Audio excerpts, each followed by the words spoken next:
Hello बंधुरा good morning welcome back to my channel Jyoti Sagar again तो আজকে হচ্ছে আমাদের ভাদ্র মাসের খাওয়া দাওয়া হালকা করে লাস্ট ভাদ্র মাসের লাস্টে আমার যেহেতু ছোট পিসি আসছে তার জন্য ভাবলাম চলো একটা খাওয়া দাওয়ার হালকা একটা খাওয়া দাওয়ার অ্যারেঞ্জমেন্ট করা যাক। আমিও খাবো, আমার পিসি নিয়ে সেও খাবে। আর অনেকদিন থেকে আর কি বাড়িতে আমার ভাই বোনের আবদার, ওরা বিরিয়ানি খাবে। আমি বানাইছি, ওরা ভিডিওতে দেখছে, মানে ওদের খাইতেই লাগবে আর কি। তো তার জন্য ভাবলাম চলো তাহলে আজকে তোদের আমি বিরিয়ানি বানায় খাওয়াবো।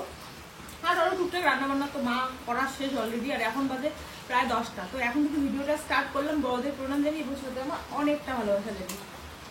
তো চলো তোমাদের আজকে অনেক কোশ্চেনের অ্যান্সারও দিব, তারপরে রান্না করবো সেটাও তোমাদের সাথে শেয়ার করবো। এখন হচ্ছে আমার ভাই গেছে চিকেন আনতে, চিকেন বিরিয়ানি হবে আর কি। আর এখানে আমি দেখো আলুগুলো ভেজে নিব, তারপরে বেরেস্তা সেটাকে করে দিব। তো চলো, আগের দিনের ব্লগটাতে বলেছিলাম যে তোমাদের দাদাভাইয়ের কোথায় পোস্টিং পড়েছে সেটা আমি তোমাদের সাথে শেয়ার করব। আর সেটা দুঃসংবাদ না সুসংবাদ সেটাও অবশ্যই তোমাদের সাথে শেয়ার করব। আমি যেমন সবসময় বলি মোটামুটি ভালো আছি, এই মোটামুটিতে কিছু জনের একটু অসুবিধা আর কি। কেন আমি সবসময় মোটামুটি বলি, তো আজকের গল্পগুলো শুনলে তোমরা বলবে যে সেটা মোটামুটি, মানে জাস্ট আমি জীবনটাকে চলাচ্ছি বলে চলছে, না হলে সত্যি এই জীবনে কোনো সুখ শান্তি কোনো কিছুই নেই। আমার ভাই কিন্তু চিকেন নিয়ে এসেছে, আর হচ্ছে মা কিন্তু ভাতটা বসিয়ে দিয়েছে, আর পিসি কিন্তু এই যে চিকেনটা রান্না করবে। সত্যি কথা বলতে বাবার বাড়িতে আসলে যদি কিছু রান্না করে খাওয়াই সবাইকে না, অনেকটাই ভালো লাগে। আর হেল্প করার অনেকেই থাকে, যেমন ওরাই সব কিছু করবে, জাস্ট আমি বিরিয়ানিটাকে আর কি দমে বসিয়ে দিব। এটা কিন্তু শ্বশুরবাড়িতে হলে একদমই হতো না, সবটাই কিন্তু নিজেকেই করতে লাগতো, আর অনেকটা সময় লাগতো, আর অনেক পরিশ্রম হতো। আর আমার কিন্তু বর্তমানে মানে হাতের অবস্থা, পায়ের অবস্থা খুবই খারাপ। আমি কিন্তু এর আগের দিন ডাক্তার দেখাতে গিয়েছিলাম, তোমাদের সাথে আমি কিছুই শেয়ার করিনি তেমন। প্রায় 1 মাস থেকে কিন্তু আমি অসুখে ভুগছি। আমি কদিন থেকে আমি ভালো করে হাঁটতে পারি না, একটু যদি বেশি হাঁটি আমার পুরো পায়ের তালা ফুলে যায়, আমি একদমই হাঁটতে পারি না। মানে এতটা অস্বস্তিকর বোধ দিয়ে যাচ্ছে যে কি বলবো। আর ডাক্তার অনেক আমাকে টেস্ট দিয়েছে, আর অনেক ওষুধও দিয়েছে। পুরো 1 মাস আমাকে কিন্তু পুরো সার্ফ সাবান তারপরে হচ্ছে ধুলোবালি একদম লাগাতে না বলেছে। আর প্রায় ধরো মানে বেড রেস্ট ওরকম না, কিন্তু ধরো একদম বাড়িতেই থাকতে বলেছে, বেশি কিছু মানে হ্যান্ডজাম করতে না বলেছে। চাইলে তো আমি তোমাদের সাথে অনেক দুঃখের জিনিস শেয়ার করতে পারি, কারণ আমার জীবনে দুঃখ সুখ বলতে নেই আর কি, কিন্তু আমি অত কিছু শেয়ার করি না। যেটুকু মনে হয় যে তোমাদের বলা দরকার সেইটুকুই তোমাদের বলি। যেমন দেখো প্রায় 1 মাস হয়নি, হওয়া প্রায় ধরো 20 দিনের মতন হবে। তোমাদের আমি একটা ভিডিওতে বলেছি তোমাদের দাদাভাইয়ের এই কাল পোস্টিং দিয়ে দেবে। তো অনেক খুশি ছিলাম যে নতুন জায়গায় পোস্টিং হবে, ওখানে দুজনেই মানে আমাকে কোয়ার্টারে নিয়ে যাবে। ওখানে যেহেতু এখন যেখানে আছে সেখানে তো সেরকম কোয়ার্টার নেই, তাহলে নতুন জায়গায় যেহেতু ওখানে প্রায় 3.5 বছর ও ছিল, তারপরে একটা জায়গায় পোস্টিং স্বাভাবিক সবারই হয় আর কি। তো হবে নতুন জায়গায় প্রায় 7 দিনের মতন হচ্ছে ছুটি পায়, মানে এক জায়গা থেকে আরেক জায়গায় শিফট হওয়ার জন্য 7 দিনের ছুটি পায়। তারপরে হয়তো সেখানে কোয়ার্টার থাকবে অবশ্যই। আর সেখানে প্রায় বিয়ের 2 বছর পরে আমি কোয়ার্টারে যাব, বা আমার বড় আমাকে কোয়ার্টারে নিয়ে যাবে। খুব একটা খুশিতে ছিলাম, মানে এত আনন্দ কি বলবো। আর এক রাত তো ঘুমই হয়নি সেই মানে সেই কোয়ার্টারের স্বপ্ন দেখতে দেখতে। তো যাই হোক খুবই খুশি ছিলাম। আর তোমরা অনেকটাই মানে বলেছে হ্যাঁ দিদিভাই যাও, সেই 2 বছর প্রায় হয়ে যায় তুমি আছো এখানে, এটাই কি জীবন তোমার, যাও, এখনই তো মানে হাসি মজা করার সময়, বা এখনই তো ঘোরার সময়, তাই না? তোমরা অনেকেই কিন্তু এরকম ভালো ভালো কথাও বলেছো। কপালে যদি সুখ না থাকে কেউ তোমাকে কোনোদিনও সুখ এনে দিবে না, এরকম কিন্তু আমি বিশ্বাসী। আমার কাছে কথা হচ্ছে আমি যদি কষ্ট করি ফল আমি অবশ্যই পাবো, কেউ আমাকে টেনে নিচে নামাতে পারবে না। সেম একইভাবে তোমার যদি কপালে সুখ থাকে সেটা কেউ খণ্ডাতে পারবে না, সুখটা তোমার হবেই। আর আমার কপালে সুখ নেই, কে আর সুখ খণ্ডাবে বলো, যদি কপালেই না থাকে। তাহলে চলো তোমাদের বলে নিই, আর অত ঘোরপাজ আমি করবো না। তোমাদের আমি এর আগের দিন বলেছিলাম তোমাদের দাদাভাইয়ের পোস্টিং হয়ে যাবে। তো হ্যাঁ, ওর পোস্টিং কিন্তু প্রায় 2 দিন পরেই কিন্তু পোস্টিং দিয়ে দিয়েছিল।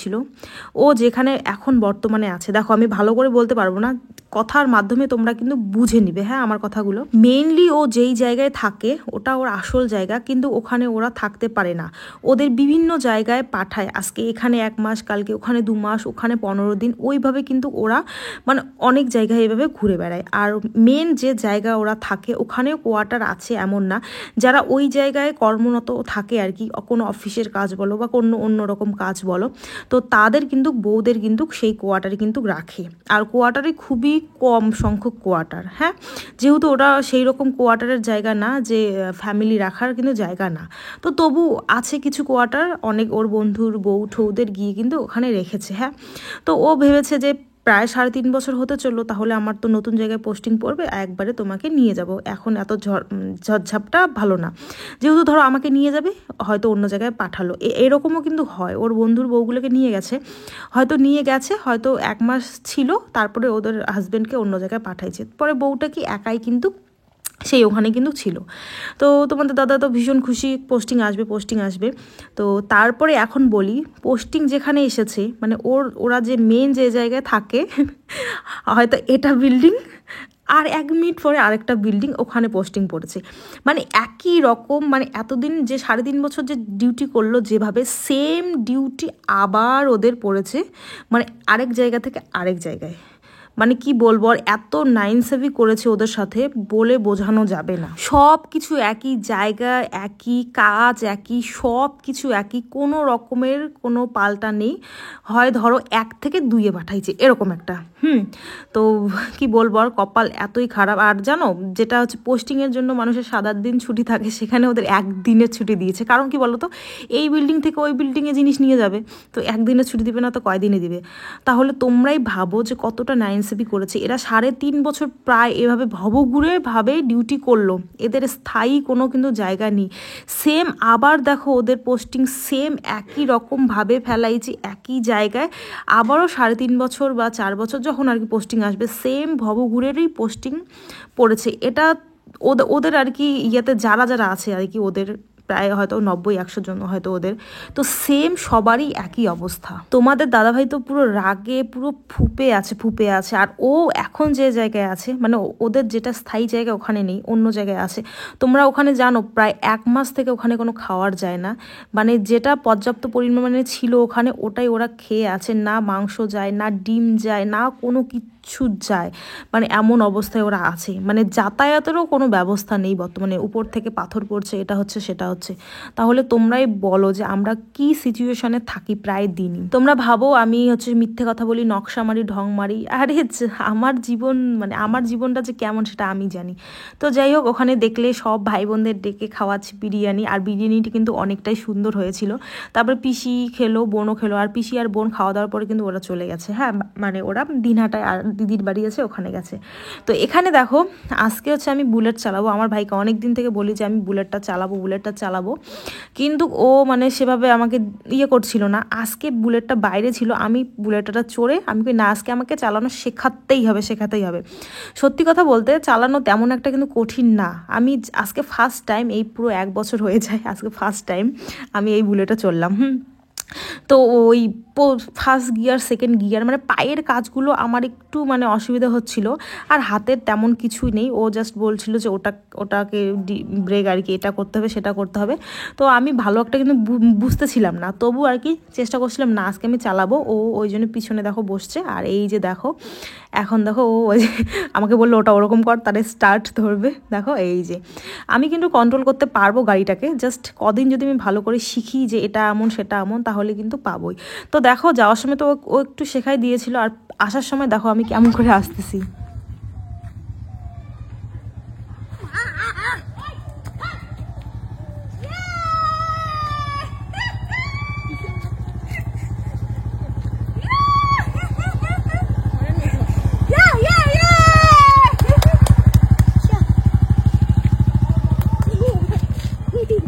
এর আগের বার যখন বাড়ি এসেছিলাম, তো আমার বোনগুলোর সাথে তো ভিডিও বানাইছি, কমেডি ভিডিও তোমরা দেখেছো, তো ওদেরকে বলেছি তোদেরকে আমি বিরিয়ানি খাওয়াবো। তো সেই সময়টা না আমার একটু তাল ছিল, তার জন্য কিন্তু আমি শ্বশুরবাড়িতে চলে গিয়েছিলাম, এদেরকে আর বিরিয়ানি খাওয়া হয়নি, মানে বিরিয়ানি খাওয়ানো হয়নি। তো তার জন্য আজকে ভাবছিলাম যে আজকে একটু বেশি করে রান্না হবে, প্লাস সবাইকে খাওয়াবো। তো তোমরা একটু আগে দেখতে পেলে সবাইকে বসিয়ে আমি খাওয়াইছি বিরিয়ানি। আর এই যে দেখো এখন খাচ্ছি হচ্ছে কামরাঙা, এগুলো কিন্তু আমাদের বাড়ির গাছের কামরাঙা, মানে কি বলবো, আর এত মিষ্টি মানে ভোং কামরাঙা আর কি, খুব টেস্টি। তো এখন এটাই কিন্তু দেখো কেটে কেটে খাওয়া চলছে। সেটাই বলছি আর কি তোমাদের, যে কপাল যদি খারাপ থাকে না, তাহলে খারাপই হয়। তোমরাই ভাবো, এখন তোমরা বলবে আর কি যে তাহলে কোয়ার্টারের কি হবে, কোয়ার্টার যাবে কি যাবে না। এখন হচ্ছে যেহেতু তোমাদের দাদাভাই কিন্তু যাওয়ার 5 মাস হতে যায়, তোমরা ভাবো বৈশাখ মাসে গিয়েছে, তাহলে বৈশাখ জ্যৈষ্ঠ আষাঢ় শ্রাবণ ভাদ্র আশ্বিন, মানে বৈশাখের এরকম মাঝের পরে আর কি, 20 তারিখ 22 তারিখ মনে হয় গিয়েছে আর কি। হ্যাঁ, আর তোমাদের দাদাভাই যাওয়ার বেশ কিছুদিন পরে কিন্তু আমি ভিডিও ছেড়েছিলাম। তো প্রায় 5 মাস হতে যাচ্ছে। আর ও কিন্তু এই বছরে 2025-এ মাত্র ওই বৈশাখ মাসে যে কয়দিন আসছিল আর কি, সেটাই আর কি ওর এই বছরের ছুটি কাটানো। আর কিন্তু ওর ছুটি কিন্তু আছেই এখনও। আর এখন যে ও আসবে বা কিছু, মানে কোনো রকমেরই মানে ঠিক ঠিকানা নেই, তোমাদের কি বলবো। আর আমি তো বলেছিলাম যে পুজোতে যদি আসো তাহলে আমি খুবই খুশি হব বা আমার খুবই ভালো লাগবে, যেহেতু প্রথম বছর আমাদের বিবাহবার্ষিকীর পরেই পুজোটা পড়ে। তো আমি বলেছিলাম আগেরবার যে না, পুজোর পরে বিবাহবার্ষিকীটা পড়ে, তো আমি বলেছিলাম পুজোতে আসতে লাগবে না, প্রথম বছর আমাদের বিবাহবার্ষিকী, তাহলে বিবাহবার্ষিকীটা ভালো করে করব। আর এবার কিন্তু সত্যি কথা বলতে সেরকম বিবাহবার্ষিকী করার ইচ্ছে বা মন আমার একদমই নেই। তবে যখন আসবে দেখা যাবে করব কি করব না, সেটা পরের কথা আর কি। তো আমি এবার তো খুব করে চাচ্ছি যে ও পুজোতে যাতে আসে আর কি, বা পুজোতে ওর সাথে যেন আমি থাকতে পারি। আর কোয়ার্টারের কথা সেটা আমি এখন বলতে পারবো না, কোনো কিছুই না। দেখলাম অনেক কজন আমাকে মানে অভিশাপের মতন দেয় আর কি, তোর জীবনে কোয়ার্টার যাওয়া হবে না। সত্যি কথা, এখন দেখি তাদের মুখেই ফুলচন্দনটা পড়ছে, আমার মনে হয় জীবনে আর কোয়ার্টার যাওয়া হবে না। আর অনেকে বলে তুই বুড়ি হয়ে থাক, তোর বাচ্চা কাচ্চা নিতে হবে না। একটা কথা বলি, বাচ্চা কাচ্চা না মুখের কথা না, যে চাইলেই তুমি পাবে। আর আরেকটা কথা তোমাদের বলি, আমার এটা বলতে কোনো লজ্জা নেই বা কোনো রকম আমার ইয়ে নেই। আজকে যদি যেমন আমার 2 বছর আর কি বিবাহিত জীবন হতে চলেছে, আমার হাজব্যান্ড যদি আজকে বাড়িতে থাকতো না, অবশ্যই অবশ্যই বলছি, হ্যাঁ অবশ্যই আমি হয়তো বা একটা বাচ্চার মা হতাম। হ্যাঁ, মানে কি বলবো, আর তোমার হাজব্যান্ড যদি 1 বছরের মধ্যে 1.5 মাসও বাড়িতে না আসে, তাহলে কি বলবো। আর তো অনেক কিছু, আমরা যে সৈনিকের স্ত্রীরা আছি, অনেক কিছু অনেক রকম সমস্যা নিয়ে আমরা ভুগি, অনেক কিছু সিচুয়েশনে যাই। একটা হাজব্যান্ড ছাড়া যেমন শ্বশুরবাড়িতে থাকা খুবই কষ্টকর, তোমরা ভাবো যে আমার কষ্ট হয় না, আমারও অনেক রকম কষ্ট হয়, অনেক রকম সিচুয়েশনের মধ্যে দিয়ে যাই। কিন্তু আমি সবটা শেয়ার করি না, আমার পছন্দ না সবটা শেয়ার করার। আমার ভালো জিনিসটা শেয়ার করতে ভালো লাগে, তাই ভালো জিনিসটা শেয়ার করি। আর আমার একান্তই যেগুলো কষ্ট দুঃখ আমি সেগুলো শেয়ার করতে পছন্দ করি, তার জন্য আমি সেগুলো শেয়ার করি। আদার্স কিন্তু মানে এক্সট্রা আমি অন্য কোনো কিছু শেয়ার করি না। তো তোমরা বুঝবে কি আমার জীবন যে কেমন যাচ্ছে বা কী যাচ্ছে, সেটা আমি একান্তই ভালো করে বুঝছি। তো এই হচ্ছে কথা। তো যারা না বুঝে এই রকম কমেন্ট করো, মনে যে কত আঘাত লাগে, আমার যে মনে কত আঘাত লাগে তোমরা বুঝতেও পারবে না। প্রেম করে বিয়ে করেছি হাজব্যান্ডের সাথে থাকার জন্যই। আর অবশ্যই স্বাভাবিক, প্রায় 2 বছর হয় বিয়ে হওয়ার, স্বাভাবিক সবাই চায় একটা সুন্দর ফুটফুটে সন্তানের, সবাই আশা করে। কিন্তু সবার সিচুয়েশন সব কিছু তো হয়ে ওঠে না, এত ডিটেলস আমি তোমাদের বলতে পারবো না আর কি। তো যাই হোক বন্ধুরা, এখন দেখো প্রায় সন্ধ্যা হয়ে গেছে, আর আমি কিন্তু এখানে হচ্ছে এই জামা কাপড়গুলো আজকে ধুয়ে দিয়েছি, তো সেগুলোই আমি গোছাচ্ছি। চলো, কপালটা আমার খারাপ না ভালো তোমরা বলবে, আর আমার কপাল কি ভালো হবে আদৌ, কবে হবে আমি তো কিছুই বুঝতে পারছি না। আর এই যে তোমাদের দাদাভাইয়ের কীরকম পোস্টিং পড়েছে সেটাও জানিয়ে দিলাম। দেখো, একদম জায়গার নাম আমি বলতে পারবো না, কিন্তু তোমরা হয়তো অনেকেই বুঝে গিয়েছো যে কীরকম কথা আমি বলতে চাচ্ছি। চলো আজকের মতন টাটা, আবার নেক্সট ভিডিওতে কিন্তু তোমাদের সাথে দেখা হচ্ছে। সবাই ভালো থেকো আর হচ্ছে সুস্থ থেকো।